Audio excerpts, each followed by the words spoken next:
think it's time to start. I'll begin anyway. If I'm starting early, I'm sorry.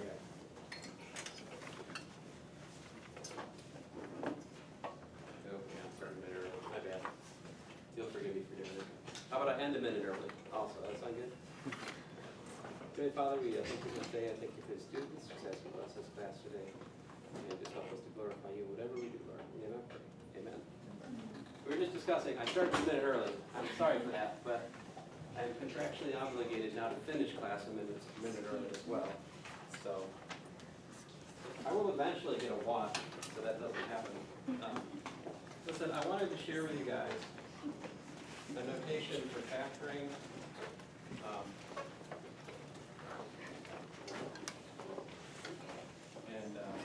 This is from Dr. Sprano.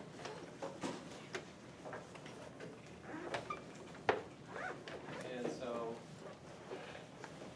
he hasn't taught college algebra in a while, but he's a person who loves algebra deeply. And here's the notation he uses. So you can take it or leave it, but I thought, I should share it with you. Maybe it'll help. So suppose we had 5x squared plus 14x plus 8. And we're trying to factor this way. So what we do is like write down the factorizations of the numbers here. So like 5 is 5 times 1, 8 we could either do 2 times 4 or 1 times 8, right? And then what he does is he draws some lines. So here pretty much you're stuck with the 5x and the x, right? Now this isn't so different than what I was already telling you earlier this week, right? But here's the new thing. We draw some lines from the numbers. So, okay, so we want to get 14, right? So how can I get 14? How about I do 5 times 2, right? And 1 times 4. See, then he writes off over here. He's like, well, 5 times 2 is 10. And 1 times 4 is 4. That gives me 14, right? So the product of the numbers, he writes over here. He adds them, gets that, right? And then these lines also tell you where to put the numbers, right? So like the 5 pairs with the 2. So I put a plus 2 over here. And I put a plus 4 over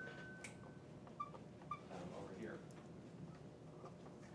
So you can kind of think of the, you don't have to draw the lines I'm drawing right now, I'm just trying to show you the pattern. I think he does draw at least one pair of lines just to, up here he draws the lines, he doesn't draw them down here necessarily, but, and then you can check, right? 4 times x is 4x, 5x times 2 is 10x, 10x plus 4x is what? Every time we do factoring, we should take the time to at least multiply out in our head and see that we actually get back where we're supposed to, right? Plus 4x plus 10x, so plus 14x plus 8, which of course is what we have there. So what's the difference between this and what I was doing earlier this week? The difference is that he writes the pairs of factors out explicitly and draws some lines. Before, what I was doing, right, was just drawing this and this, making a template, putting the 5x and the x there, and then I was just putting numbers in. If it worked, great. If it didn't, I erased it and put something else in, right? So the difference between the way I did it earlier this week and the way I'm doing it right now is just that I did a lot of these calculations in my head versus here we're writing some things down so you can see it. Right? Now others of you have another method that you were taught before, and that's great. Or you could use my algorithm, it probably work. Right? Let me show you one more of these and then we'll move on, okay? I gotta find it. I had some nice new problems on a sheet that I wrote in a conversation with him, and I guess I left it in my office annoyingly. So, making up a good problem. Well, you know what? I can make it up. Give me a second here. Very annoying to like meant to bring this to class.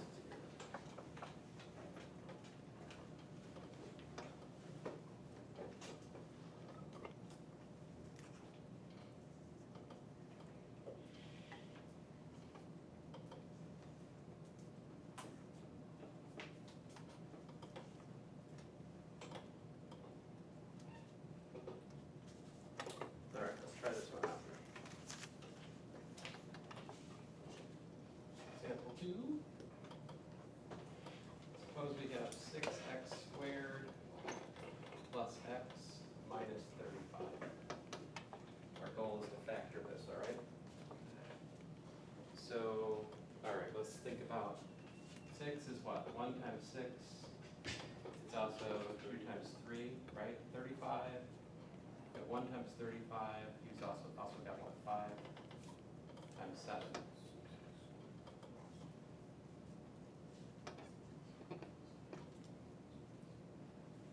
So I think what we want to do, I mean, you can try different, so there's always an issue of you have to try something, and like, but the question is, if we do, say, 3 times 5, and I'm just trying to use some colors so you can see the distinction between my lines here. Obviously, you don't have these colors. Like, so 3 times 5 is what? 15. 2 times 7? 14. It looks like that's going to be a winner, right? We need an x in the middle. So you notice that what, 15 minus 14 is what? 1. So we're going to want to go with those, right? And you want to make the 15 one positive. You want to make the 14 one negative, right? So you can think about this as being a plus and this as being a minus, so to speak. And so here we go. We go 2x. 3x. All right. I do 2 pairs of 7, so the 7 goes over here. All right. And the 3 pairs of 5s, I put the 5 over here. So this is my plus, right? So I do plus 5. And the other one here, 2x with the 7, that's my minus, right? So I put a minus over here.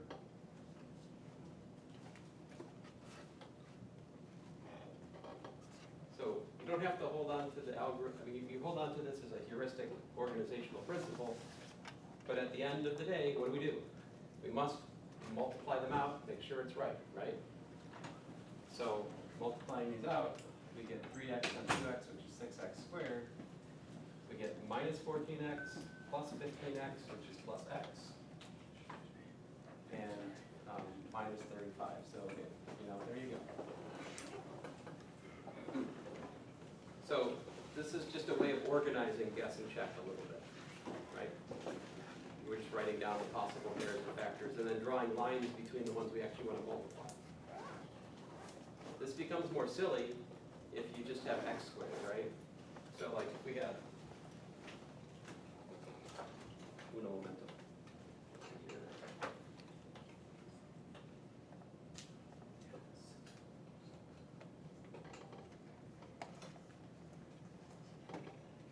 So suppose we have x squared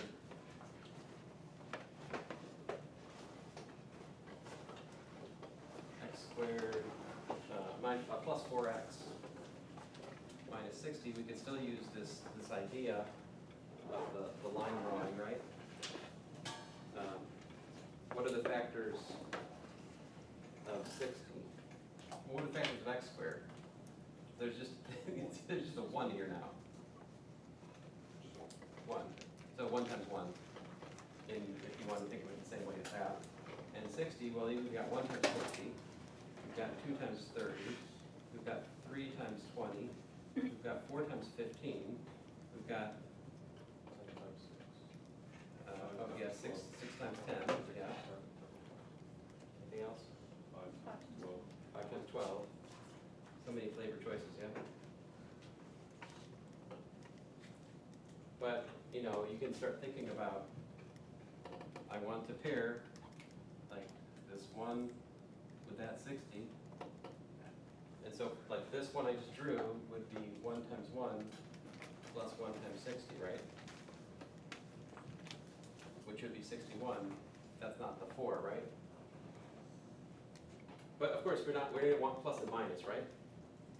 We want a plus and a minus because we got a minus 60. So I really should think about like 60 minus 1, for example.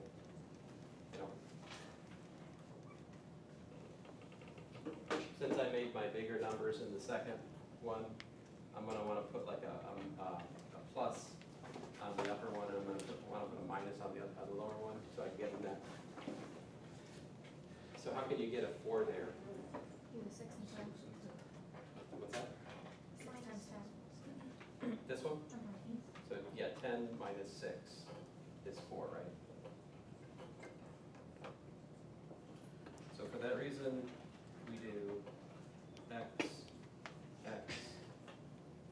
minus 4, minus 10. Wait a minute, Plus I didn't, I said 4, I meant Minus 6, 6. right? Sorry. As I said today, guys, trust but verify. So, Plus 10. plus 10. plus 10, again, thank you, the verify. X squared plus 4x minus 60. So, and there you have it. Now, do you need to write all these numbers down and draw these lines? I don't think so for this problem. I think you can just, at least I can, just go straight from x squared plus 4x minus 60, and I can write down x, and go, I need a minus 10 and a plus 6. Maybe I can see that just from, right? If I change this to x squared plus, 59x minus 60, you probably can figure out how to factor that without much thinking, right? We need, what, like a plus 60 and a what? And a minus 1, right? Because we need 60 minus 1, which is 52. So the key patterns here is whatever numbers you put here and here, you have to multiply them to get back the constant. And of course, the sum of the products of this with the coefficient of this and the coefficient of that and that, those have to sum to the middle term, right? Listen, if you've got lost in my words, all I'm saying is you have to choose the numbers so that when you multiply it back out, you get back where you started. That's always what we're doing, factoring. Anyway, if you like Dr. Sperano's notation, feel free to use it. Any questions before I get into the next batch of examples here? So let's look at some rational expressions then. All right. Start us out kind of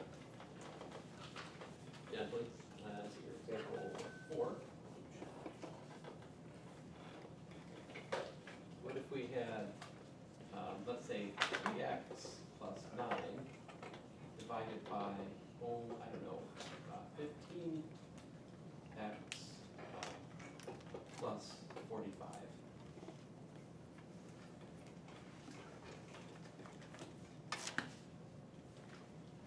Can we put this in lowest forms? Can we simplify this? What would you do? Everybody top hat, by the way? Could you simplify the bottom by 5 and then the top by 3? I can factor out a what? The bottom by 5. I could. You can be greedier though. 5 is a good start, but 15. yeah, pull a 15. Oh, yeah, 15. So, that's not bad what you said, but we still have more work to do, so. These markers are expensive, so I try to do as much as you can with each step. I'm just 3, you factor 3 out, right? So we got x plus 3 upstairs. And then, hey, what was that convenient? You can cancel out the x plus 3. Exactly, we can cancel x plus 3 with x plus 3. And that gives us 3 over 15. What is 3 over, well, 3 over 15, that's just 1/5, right? So there you go. Now, question. What's the domain of the expression? Yeah, X cannot be 0, x cannot be 3. x cannot be 0. X cannot be, Or maybe it's just x cannot equal negative 3. yeah, x cannot equal negative 3. I don't remember what the 15 was. Nothing. Okay. So that's the correct answer, x not equal to minus 3. See, it was a trap. That question was a trap. I asked it in a deliberately ambiguous way. See, because this expression right here, what's the domain? When is 1/5 1/5?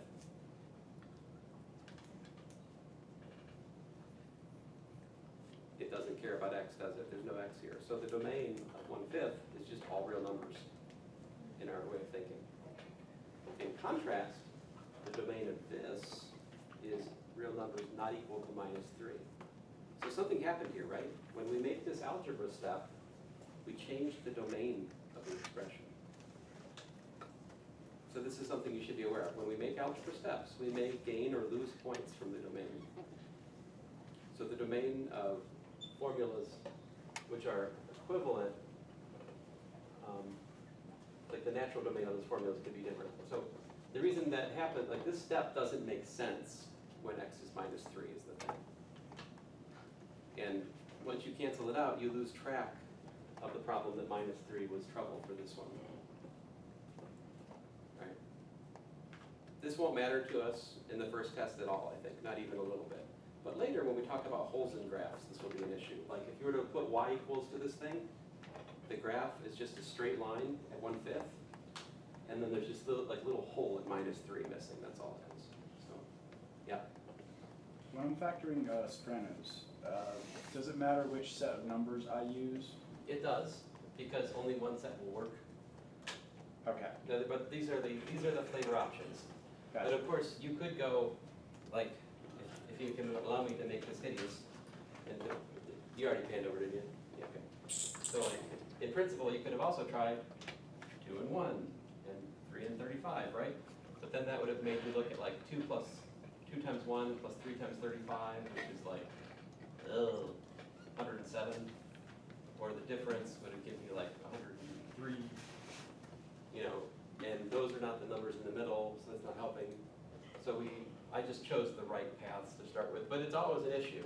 When you write down the pairs of factors, you have to think about different possible pairings to get, the total number. So. All right. Example 5.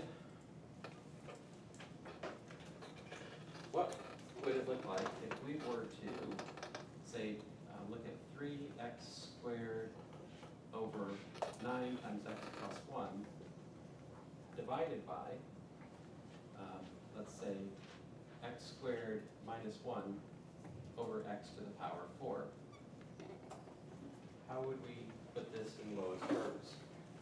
What do we do when we're dividing a fraction by a fraction? We multiply by the reciprocal. Now, what else could we do here? Let's just make our life a little bit easier. 3 over 9 is what?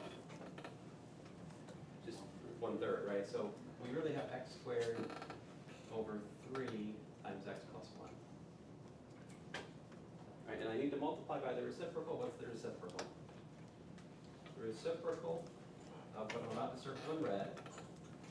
This has reciprocal x to the 4th over x squared minus 1.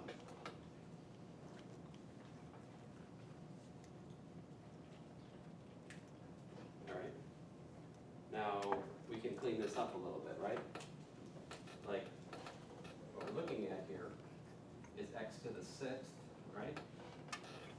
Over 3 times x plus 1 times x plus 1 times x minus 1. See, this right here, right? It factors into x plus 1 times x minus 1. Now, there's nothing quite like this in your homework, but this is a reasonable question to talk about, right? It's the same level as your homework. And what would the answer be in this case? Well, we could bring some things together here, right?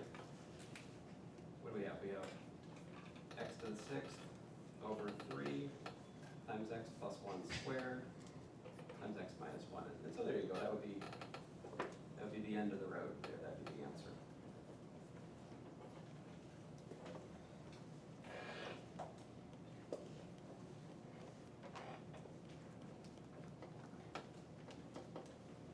Let's look at another example once you're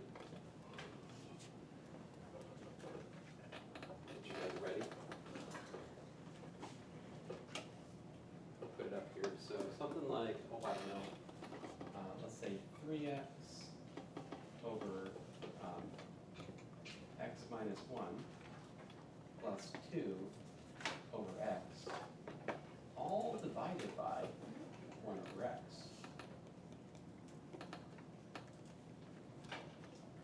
There's a problem kind of like this in your homework, I believe. How would we go about doing something like this? So what we can do again is to multiply by the reciprocal, right? Another way I think about it in my head is that if I'm dividing by 1 over x, that's the same as multiplying by x. So this is actually the same as x times 3x over x minus 1 plus 2 over x.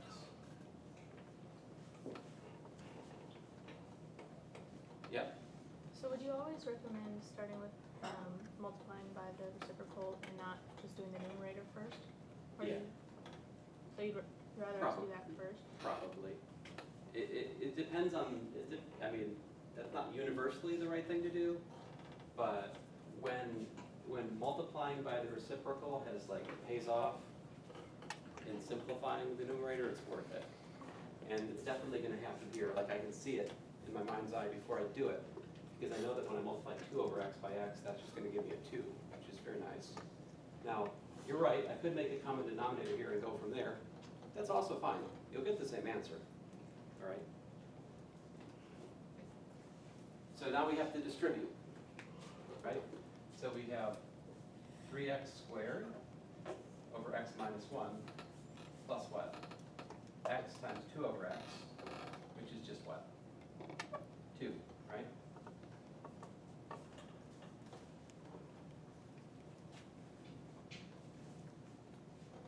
Now, if this was a problem, the book isn't going to take this as an answer. They want you to put it together as a simple fraction, all right? Okay, so how can we make a common, how can we put these two things together? How do we add 3x squared over x minus 1 to 2? We need to make a common denominator, right? So, use a little trick here. You just do like x minus 1 over x minus 1 like that. That's multiplying by 1. So with that little step there, then we got 3x squared plus 2 times x minus 1, all divided by x minus 1.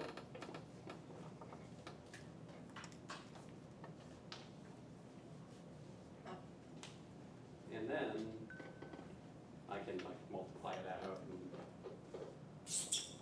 I guess it's possible to link factors, but that's not really my intention here. So we're gonna call it a day right here on this one.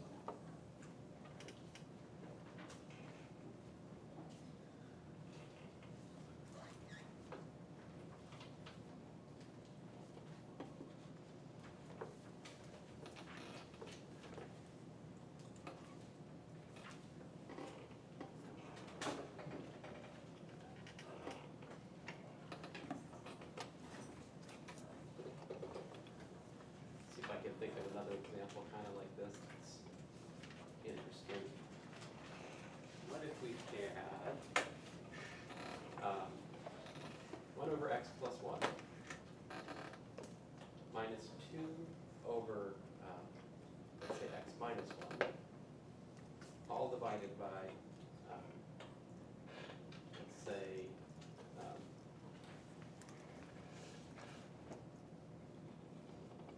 x plus 6 minus 1 over x plus 1.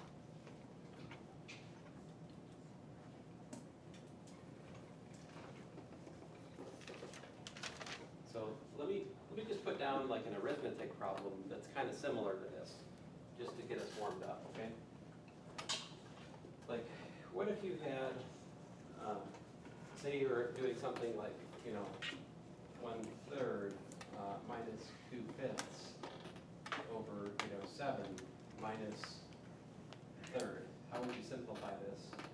You're like, well, I would get out my calculator, right? No, but suppose you don't, right? Imagine it's the robot holocaust. The calculators are all evil. They become sentient, past singularity and all that jazz. Elon Musk's transhumanist agenda has come full bore. We can't trust technology, period, all right? Mars or not. And what do? Well, you can do this calculation to make a bomb to destroy the robots, all right, just to make it interesting. What am I saying? We're going to love the robots, and we love the robots, they don't understand us, and we'll live together in peace, some sort of cyclical arrangement where every so often Messiah comes along and cleanses society.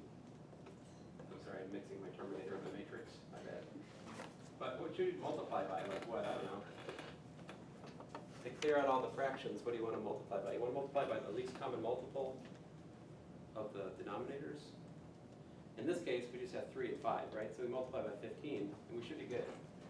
And when I say multiply by 15, I mean you take this and you multiply by 15 over 15, right? We can only multiply by 1, otherwise we change the fraction. But if you do that, 15 times 1/3 is 5, and we get 2 times 5 cancel. 15 over 5 is 3, so 2 times 3. And 15 times 7 is, why did I do that? 105? Yeah, 105. Minus 5. And I'm thinking too hard for this motivational example. 5 minus 6 is minus 1. Minus 1 over 100. Hey, that come out pretty. Did this look like minus 1 over 100? To me. But apparently it is, right? Okay, so my point to you is if you're facing a fraction of fractions, if you want to turn it into just a plain, simple fraction, one numerator, one denominator, what you want to do is multiply by the product of the denominators that are, you're facing. So for this one, we should multiply by what? Like x plus 1 and x minus 1, right? And you can't just multiply upstairs and not multiply downstairs. You have to multiply both places in order to be fair, right? So because we're just multiplying by 1, which doesn't change it, except where it's undefined. Ooh, ow. I regret my life. I mean, that's not true. I regret writing x plus 6 here, but anyway. It's gonna hurt a little bit.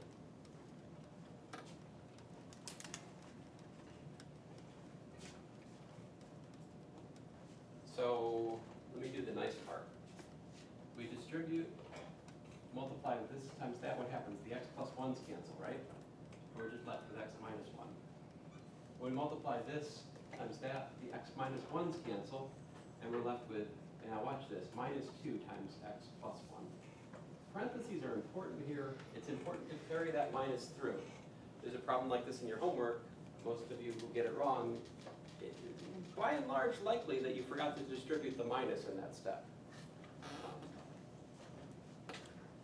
Anyway, and then downstairs, x plus 1 times x minus 1 times x plus 6,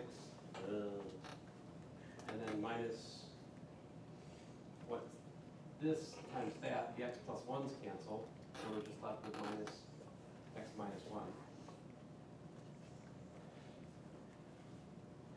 All right. I'm going to go off to the side and do that multiplication, all right? So, x plus 1 times x minus 1 times x plus 6, how does that work out? That is x squared minus 1 times x plus 6, which is x cubed plus 6x squared minus x minus 6.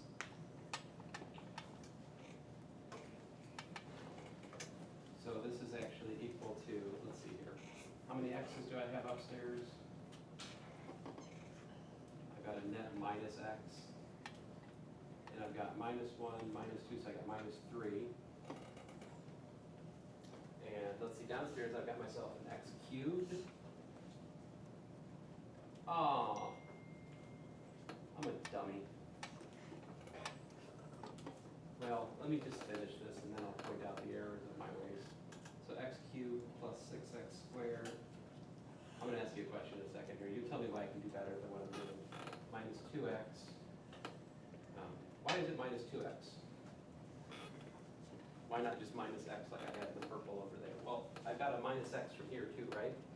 So this minus x and that minus x can be this minus 2x. And then I got a minus 6, but minus a minus 1 is a plus 1, so I got a minus 5.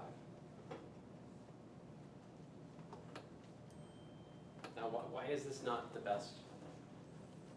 I would say this is not the best because what I could have done, which would have saved me all of this purple writing, right, which would have been much smarter, is done what? Did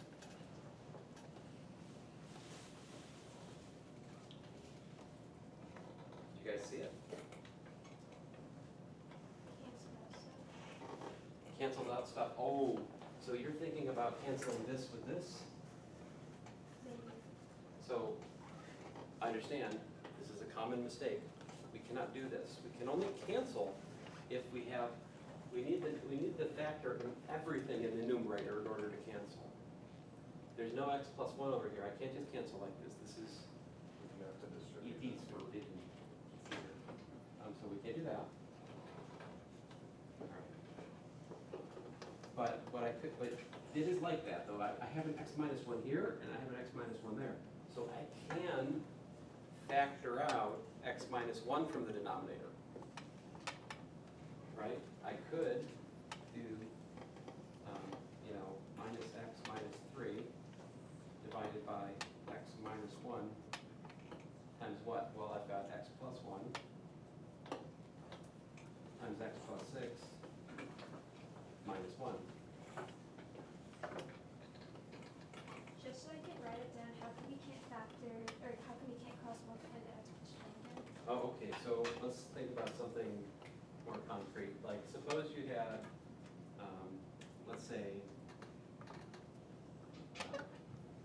2 plus, let's say, 3 times 7 over, I don't know, 2 times 7. Right? We cannot cancel these 7s. Right? And we can't cancel the 2's either, right? In contrast, if we had like 2 times 7 plus 3 times 7, all divided by 2 times 7, then because there's a 7 here and here, I can make the next step of 2 plus 3 times 7 over 2 times 7. And then I can cancel, I can reduce the 7's, right? So if there's a 7 everywhere, in everything in the numerator, then I can cancel with a 7 in the denominator. Okay. But it has to, whatever you're canceling from the denominator, there has to be a copy of it on every single summand that's forming the numerator by addition. Okay. If it's missing from one, you can't do it.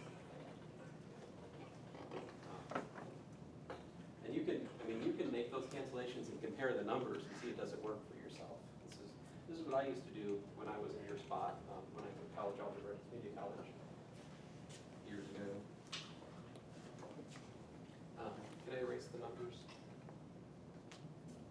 It's okay, I guess I'll leave it for a minute, but, so can we clean this up? I'm gonna factor out a minus here. I've got minus x plus 3 divided by x minus 1. That's x squared plus 7x plus 5.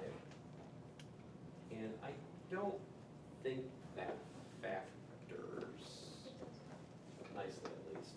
So there you go, answer.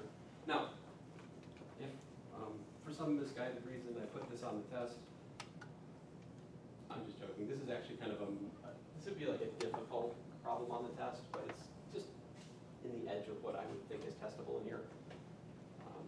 The test is not going to be all this, obviously, but there might be one of these that separate like a high A from a low A or something like that.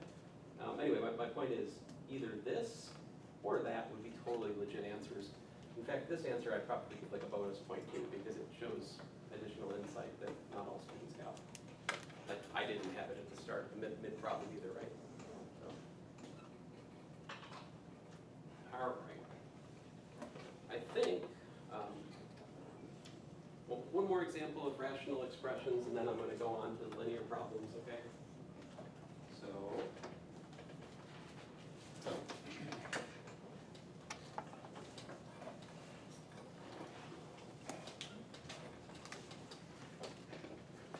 and this one's going to be kind of anticlimactic after what we were just doing. So, my apologies in advance. What number was I? So 8. Did I say 1? I meant 2 more problems. So suppose we had like 200 x cubed minus 10x squared all divided by x squared. Whew, marker is strong. Yeah. So that's one of my that's my first example, and my last example on rational expressions will be, Are they still rational expressions? what? Are they still rational expressions? Yeah, these are still rational expressions. And, so like 6 times 7 minus t over, let's see here, t plus 9 times t plus 7. So the instructions for these problems are pretty much all the same. Simplify the rational expression and put it in lowest form, okay? Again, simplification is a question of aesthetics, really. So, but your book does think there's a right answer, but the truth of the matter is that, you know, there's more than one right answer. Right answers are those, so what's a right answer? What's the philosophy of a right answer for me? It's just this. You start with something you're given, you meaningfully apply non-trivial laws of algebra to that expression, and you get a new expression after that. In your work, shows me that you understand the laws of algebra. Your goal is to convince me that you understand algebra. So if you can do that, you probably satisfied the instructions to simplify, right? Now I know we have electronic homework systems, right? So there is a quote-unquote right answer, because the homework isn't smart enough to say that there's more than one right answer sometimes. But the truth is there's more than one right answer in terms of simplification. Like on the homework, it said like, oh yeah, you can answer it in this way and this way. So I tried answering it the other way, like no, don't answer it this way. It's like there's the option of two of them, but the other one doesn't work. Uh-oh. Well, I put in an answer and it said it was wrong, but it was exactly right. yeah. Couldn't tell what happened. I figured that. Well, if you're, you know, feel free to email me when something like that happens. And if you want to know, like, is my answer really different? Like, if you're curious, you just send me a screenshot of both. I can look at it for you. All right. But yeah, I tend to err on the side of they coded it wrong. But you know, sometimes students are wrong. No, you guys are always right. I'm going to be on your side this year, so don't hold me to that when I grade your test, though. Okay, so let's see here. So what can I do? There's two different ways to do this problem. All right. One way to do this problem is to say, well, this is 200x cubed over x squared minus 10x squared over x squared. Because if we have addition or subtraction in the numerator, we can just, this is a law of algebra basically, right? A plus B over C is A over C plus B over C. This is algebra. And then, of course, x cubed over x squared is what? Just x, right? So the answer here is 200x minus 10, because x squared cancels x, right? Now, the other way you could do this problem would be to like factor out things in the numerator and the denominator and then see how things cancel, you know? So like the other way you could do this problem would be something like, I could pull out a 10x squared from both of these, right? So what that 10 times what, 20 is 200? So this is 20x and then minus 1 divided by x squared, right? So then you can cancel the x squareds and you get 10 times 20 x minus 1, which of course if you multiply out, you get back 200x minus 10. So what's the right way to do this problem? Which algebra is correct? Right, this is a meaningless yes, both. The answer is yes. So, good. How about this one? You guys do the next one? How about this? If we factor a minus out of the numerator, we get what? Minus 6 times t. Oh man. Well, I'm sorry guys, I failed in writing this. So actually, as it stands, there's nothing to do. This is already in lowest terms. To make it interesting, I was supposed to put a minus here. I'm sorry. My bad. So t, this is, with that minus, it becomes interesting because if we factor a minus out of the numerator, we get t minus 7 upstairs we've got our t plus 9 downstairs times our t minus 7, right? You can cancel those. Some people would say reduce them. Some people insist on using the word reduce for multiplicative cancellation and cancel for additive cancellation. So they have a different word for multiplicative versus additive cancellation. Yeah. How did you do that with the minus?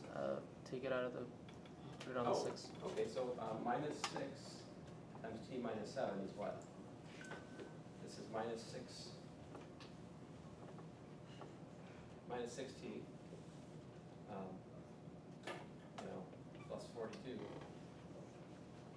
which is what this is also equal to, right? This multiplies out to 42 minus 6t.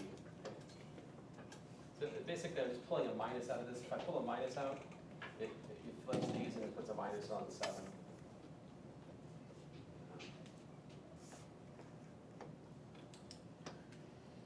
Is that okay? I could say more.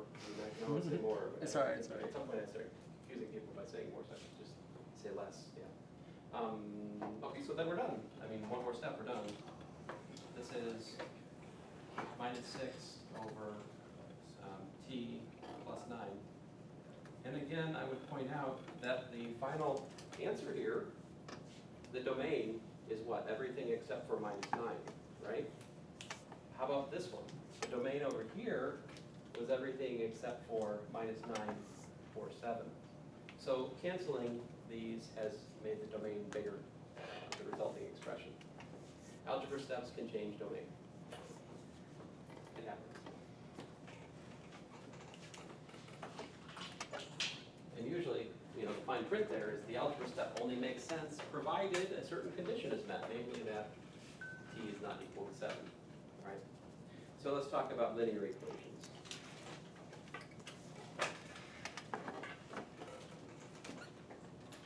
Now, you're like, how are you going to cover a whole section in the last 9 minutes of class? Wait a minute, 8 minutes of class, right? Don't worry. This is what I should have started with. Like, if I was smarter and I had taken time and just looked at the order of the topics, I would have said, you know what, I don't care that the textbook puts this in chapter 1 and the other things are in chapter R. I would have started with this because this is your happy place. Suppose we have 3x plus 7 equals to, I don't know, x minus 11. Solve. Solve this. So what we do is we subtract x from both sides, and 7 from both sides. I would do that. Right? So that gives me 2x. My 7s are canceling. Over here, the x's are canceling. And we get minus 18, right? Your goal is to isolate x. So when we divide by 2, right? So we get x equals to minus 18 over 2, which is minus 9. So here, the solution is minus 9. Hey, I haven't said really anything about a solution. I may have, but it was in a different sense. But here, we're talking about the solution to an equation, right? That's a number that you plug into the equation, and it makes it true. Right? So is this equation true? Well, there's a condition. It's only true if x is equal to minus 9. All right? Solution set is the set containing minus 9. Example 11. What if we had, oh, I don't know, 3x plus 8 equals to 3x? Solve this one.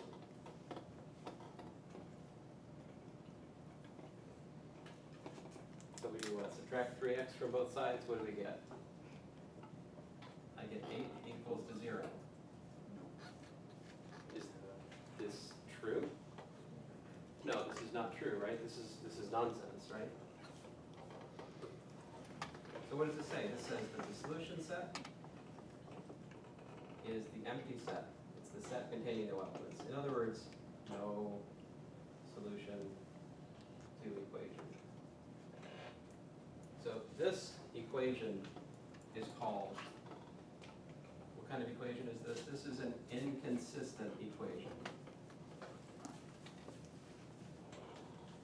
contrast, this up here is an example of a consistent equation. Okay. Now, another example.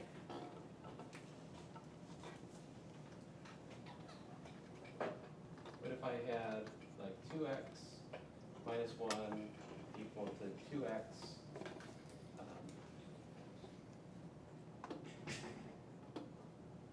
well, I'll make it rather silly, minus 1.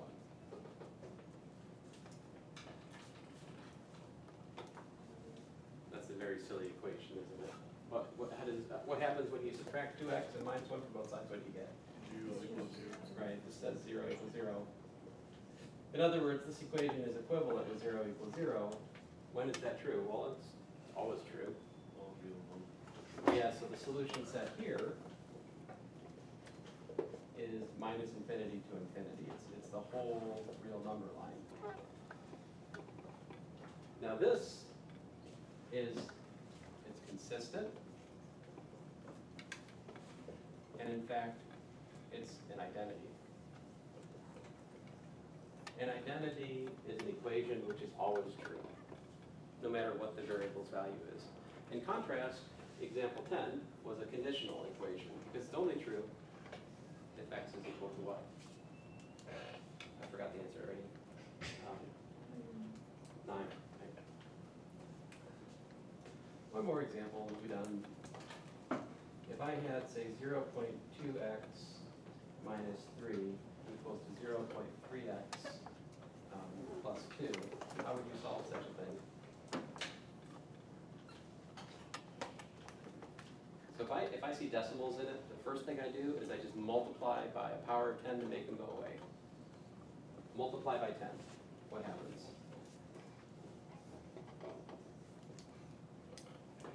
We get 2x minus 30 equals to 3x plus 20. Oh, I'm sorry, guys. I forgot. There's one other example I'm supposed to give you. Uh-oh. I better get on it. So we got subtract 2x from both sides. Add 30 to both sides. We get, well, why did I do that? Should have subtracted 20 from both sides. My bad. And so we get minus 50 equals to x. Oh, we get minus 50 equals to x. So there you go. The solution set just contains 50. The other kind of problem in your homework is something like this. Suppose you've got a times x plus 2 minus 3 equals to bx plus 7. Solve for x. How would you do it? You just multiply everything out and solve for x, right? So like here, this is ax plus 2a minus 3 bx plus 7, which gives me ax minus bx equals to 10 minus 2a, which gives me a minus b times x equals to 10 minus 2a, which gives me x is equal to 10 minus 2a over a minus b. Sorry, I'm going kind of fast on that one. But I didn't agree to end classes in early, so there we go.